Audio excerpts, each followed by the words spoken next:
From Studio 46, this is CBS 2 News This Morning.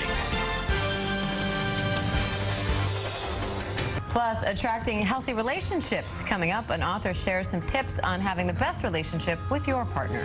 Well, we continue our Best Me Month coverage this morning, discussing how to create the best relationship. Joining us live in studio with helpful tips is psychologist and author Dr. Carmen Harra. Her new book with her daughter just came out a few days ago. It's called The Karma Queen's Guide to Relationships. Thank you so much for being here. Oh my God, I'm so excited. Thank you for having me. Thank you. So the subtitle of your book is The Truth About Karma in Relationships. How does karma affect relationships? Well, karma is a misunderstood concept. We think of karma as the Newtonian law of cause and effect, like something that comes back to you if you did something wrong. Right. But it's not that. So this is not a punishing law. Karma is the totality of your thoughts, your action, your intention that translates into your spiritual luggage. It's something that you carry with you and it never gets lost on a trip. So karma is something that plays a big role in relationship, because if you act in a positive way, you create healthy relationship. If you act on negative emotion, you can actually destroy a relationship. So what happens is that negative imprint will stay into your memory and will manifest over and over again into the next relationship. So you get stuck. Yeah. So people are coming to me and asking me, Dr. Harra, where am I stuck? And I'm attracting the same partner over and over again. And your answer to them is? And the answer is go back to the source, understand what has happened to you at the beginning of your cycle and try to heal and try to work in order for you to break the pattern of negativity and don't react the same way. So karma is something that you can reverse, you can heal, and you can create a positive situation again from the scratch. So it's about making yourself as good as you can be, yourself. Yeah, exactly. Healthy relationship starts with the love relationship towards yourself. The way you treat you in the end is reflected in the way people are going to treat you and the way you treat others. It starts with you. So let's talk about romantic relationships, because you say there are 4 types: Yes. karmic, transitory, compromise, and soulmate. Explain what each of those 4 is.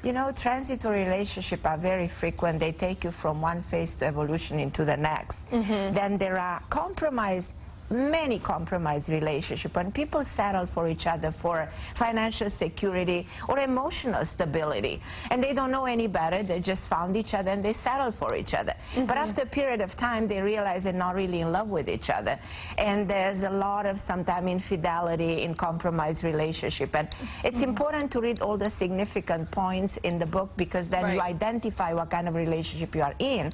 Then there are karmic relationship, which can be also transitory or compromise, which a karmic relationship, it teaches you something. There's a lesson you need to learn. They can be very short. Also, the most intense and powerful relationship are the soulmate relationship, Which you say is very rare. Very rare, but everybody has the right to find their soulmate relationship, because 2 people in a soulmate relationship, they are so connected. They're mentally inseparable. The 2 of them against the world, They have that bond that you cannot break. They have flashbacks. They're in love with each other's flaws. Right. So what's your best advice to somebody in a romantic relationship right now? Well, the best advice is be aware that you need to keep relationship to yourself. Don't allow external influences. Don't let other people tell you what you need to do, and don't share your relationship with others. Keep them for yourself and find your own answers. And try to work on what is the most important thing is communication. Because a good communication can save your marriage and keep your emotion in check, because don't let emotion master your life, master your emotion before they ruin your relationship. And when you say don't give out too much information, you mean like to family and friends? Exactly. Don't give up really quickly, let me ask you, because this obviously we talk about family and friend relationships. What happens if you work on your own karma, you're the best person you could be, but somebody else in your life isn't? How do you deal with that person? Well, you know what I mean? Relationships are not, they intertwine, are not contained. So your relationship with your mother, for instance, will spill into the relationship with your husband. Right. So you have to know to set boundaries, and you have to know to differentiate one from another, and don't allow them to intertwine too much, because then they can cause a damage.